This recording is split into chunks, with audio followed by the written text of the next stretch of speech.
So I'm just going to caveat this video actually. This is the way I do it. And remember, I always tell you, these are not a how-to video, they're a how not to. But I've always done it this way on a bike.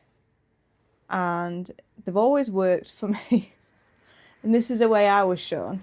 So this is how we're going to do it.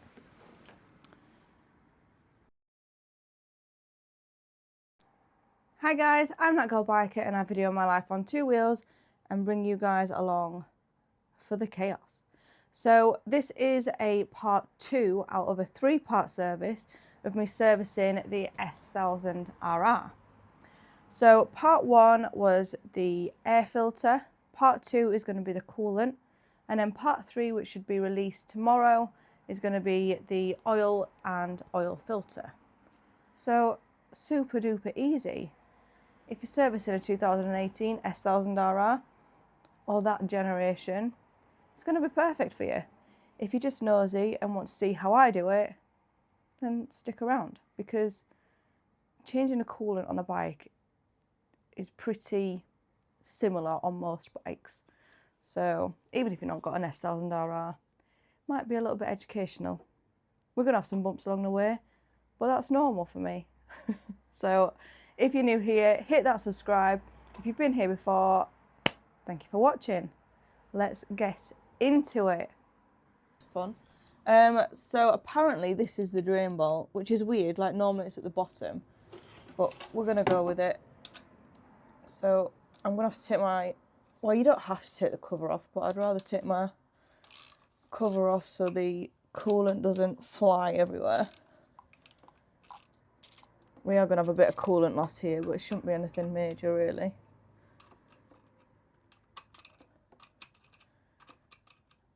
Because technically I'm taking the housing bolts off. Need a better, use that.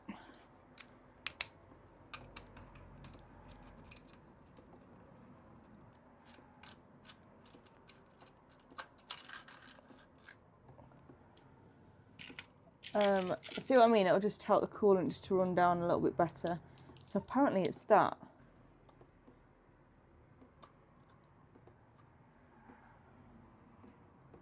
Ah, there we go. Yeah, it's got a crush washer on it. Get ready. Oh.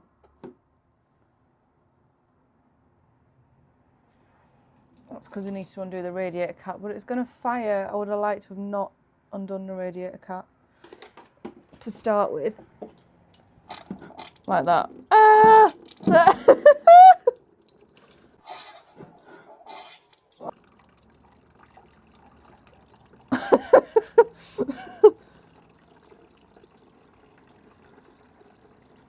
Right, Jesus Christ. That's proper shot all over.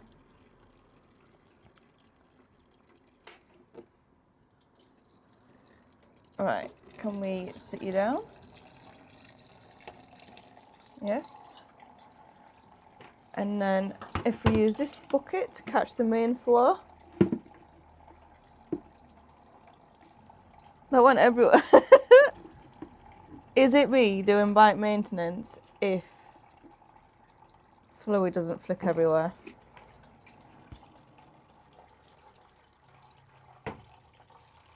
Absolutely not. Try and loosen it off a little bit more.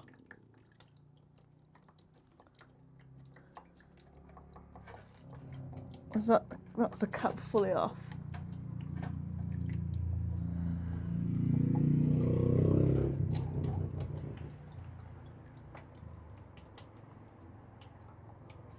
Isn't it weird that that's up there though? Because normally it is at the lowest point. Does that not mean that there's going to be some stuck in there?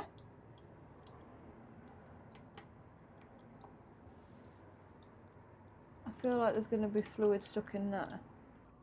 Do I just take the housing off completely? I feel like that is not the right thing to do. However, well, we'll Dr. Pepper it, because Dr. Pepper, what's the worst that can happen?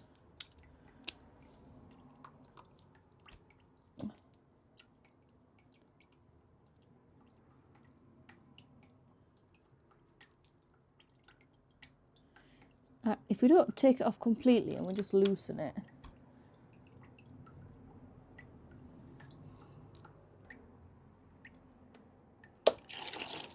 There we go.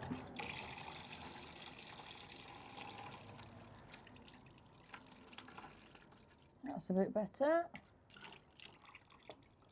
We would have been waiting forever. Okay, job done.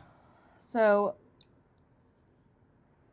we can start flushing the system, empty the coolant expansion tank, and good to go. Let's get these tightened up.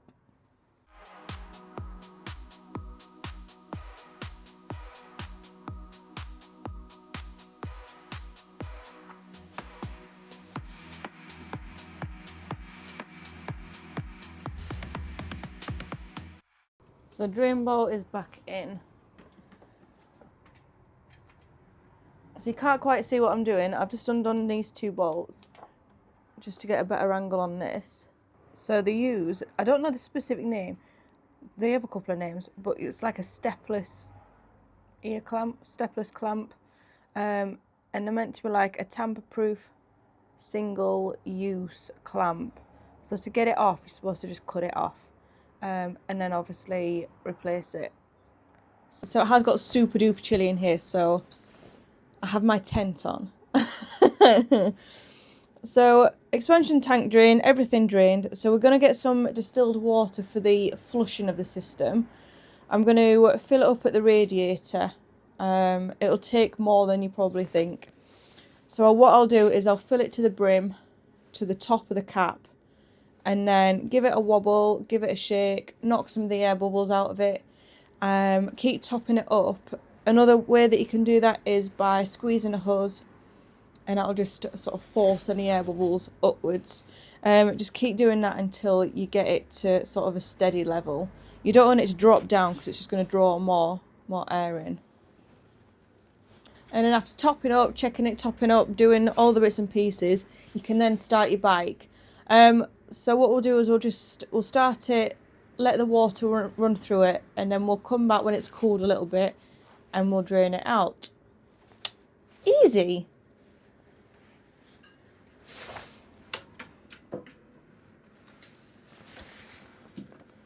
So we've ran the bike, we've let it get up to temperature, everything's kicking in as it should. So we're going to drain it out now. So we're going to use the exact same drain bolt that we used before to drain. I'm just going to keep you there because you know how to do this because I've just shown you. So let's drain this out, and then we're going to go through maybe once or twice more depending on the colour of the distilled water. If it's crystal clear, then once is fine, but chances are you're probably going to have to do it 2 or 3 times. Once that's done, we can go in with a coolant.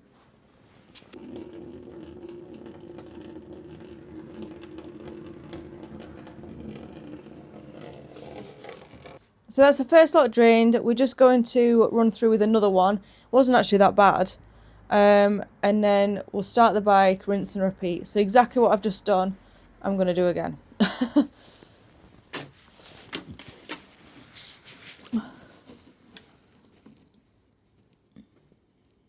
So that's the last bit of the distilled water drained out.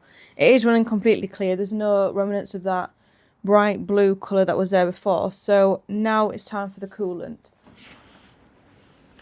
Also check your crush washer on your drain plug. If it is obviously damaged and badly flattened, just replace it with a new one. That's your handy tip. So everything's tightened up, the drain plug's back in. I've given everything a dry, all the parts are dry, just to make sure that I can spot if there are any leaks. There shouldn't be, but at least we can see them because it's going to be wet. So I'm going in with the Moto Cool Factory Line Organic Plus. I've used it before on other bikes. I think it's brilliant, so we're going to go in, and I always keep a stash of it, so we're going to go in and use this one. And it's a nice colour, pretty in pink, or red. Pinky red? Red.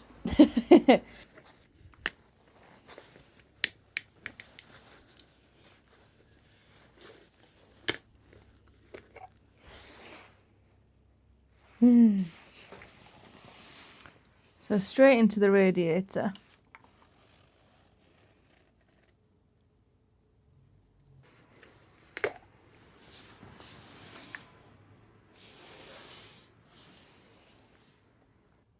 So it has pushed some into the expansion, I can see.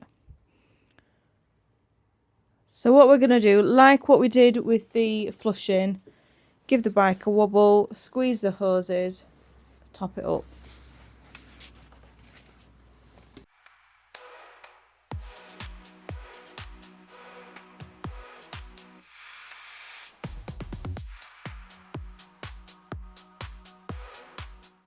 So it has just taken a little bit more of that after manually burping the bike, shall we call it.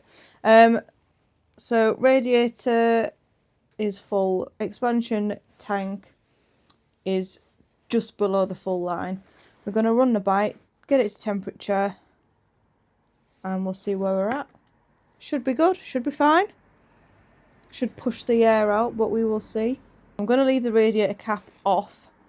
Top it up if needs be. Obviously be wary that your water's now warming up, your coolant's now warming up. So let's get to it. And there we have it. So the bike has cooled down. There's no drips. We're looking good. Expansions tanks absolutely fine. All looks sound. Bike went up to temperature all right. It didn't shoot up or anything like that. There was no issues. So we are happy with that.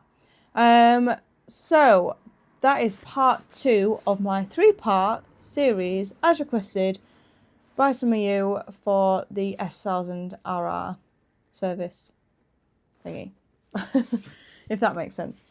So we've done the air filter, we've now done a coolant.